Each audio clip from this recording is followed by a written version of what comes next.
नमस्कार, मी doctor Manjiri Valsankar, director Bhide hospital test tube baby centre, Navi Peth, Pune.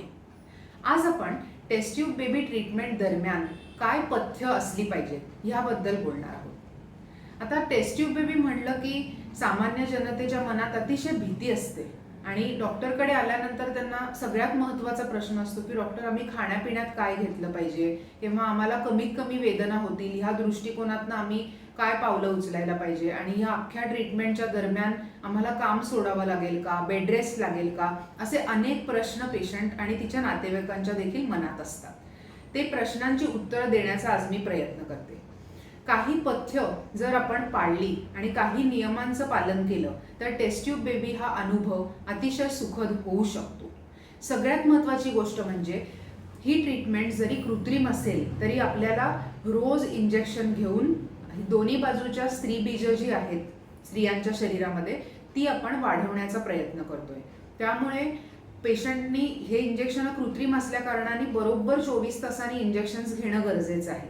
म्हणजे रोज पेशंटनी सेम वेळेला येऊन हॉस्पिटलमध्ये साधारण 10 ते 12 दिवस इंजेक्शन घेणं हे अपेक्षित आहे। इंजेक्शन घ्यायच्या अगोदर थोडंसं बर्फाने शेकलं तर ह्या इंजेक्शनच्या ज्या वेदना आहेत त्या कमी होतात। पण आता खरं तर आधुनिक तंत्रज्ञानामुळे अतिशय पेनलेस अशी पेनसारखी दिसणारी इंजेक्शनं उपलब्ध आहेत ज्याच्यामध्ये दुखत नाही, सूज येत नाही, वेदना होत नाही आणि अतिशय सुखकर अनुभव होतो। दुसरं म्हणजे पेशंटला या अख्ख्या ट्रीटमेंट दरम्यान अजिबात काम सोडण्याची गरज नसते।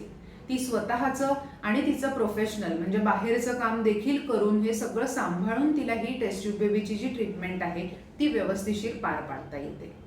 आता ही जी इंजेक्शन्स आहेत काही वेळेला त्यांनी थोडं चेहऱ्यावर पुरळ उठू शकतं किंवा इंजेक्शनच्या जागेवर थोडं लालसरपणा येऊ शकतो किंवा उष्णता होण्याची शक्यता असते, लघवीला काही वेळेला जळजळ होऊ शकते। हे सगळं होऊ नये म्हणून खाण्यापिण्यात आहारामध्ये अतिशय सकस घरी बनवलेला आहार हे घेणं गरजेचं आहे। पाण्याचं प्रमाण हे 2.5 ते 3 लिटर साधारण दिवसाला असावं आणि दुसरं म्हणजे जेवढ्या आपल्याला शक्य होतील तेवढ्या हिरव्या पालेभाज्या, मोड आलेली कडधान्य, दूध, दही असे पदार्थ घेण्यात हरकत नाही। त्याचबरोबर आपल्याला विटॅमिन्स आणि इतर एनर्जी रिच फूड्स जर आपण घेतले जसं की काही फळं, ॲपल, संत्र, मोसंबी, डाळिंब, केळी, चिक्कू हे देखील फळं आपल्या नेहमीच्या आहाराबरोबर जर आपण संतुलित प्रमाणात घेऊ शकलो तर आपल्याला ह्या पूर्णपणे ट्रीटमेंटचा कमीत कमी हा त्रास होईल। ही सगळी झाली टेस्ट ट्यूब बेबीची पथ्य। काही गोष्टी ज्या महत्त्वाच्या आहेत त्या सांगणं गरजेचं आहे, जसं की ह्या अख्ख्या 10 ते 14 दिवसाच्या ट्रीटमेंटच्या कालावधीमध्ये पेशंटनी शारीरिक संबंध टाळणं आवश्यक आहे।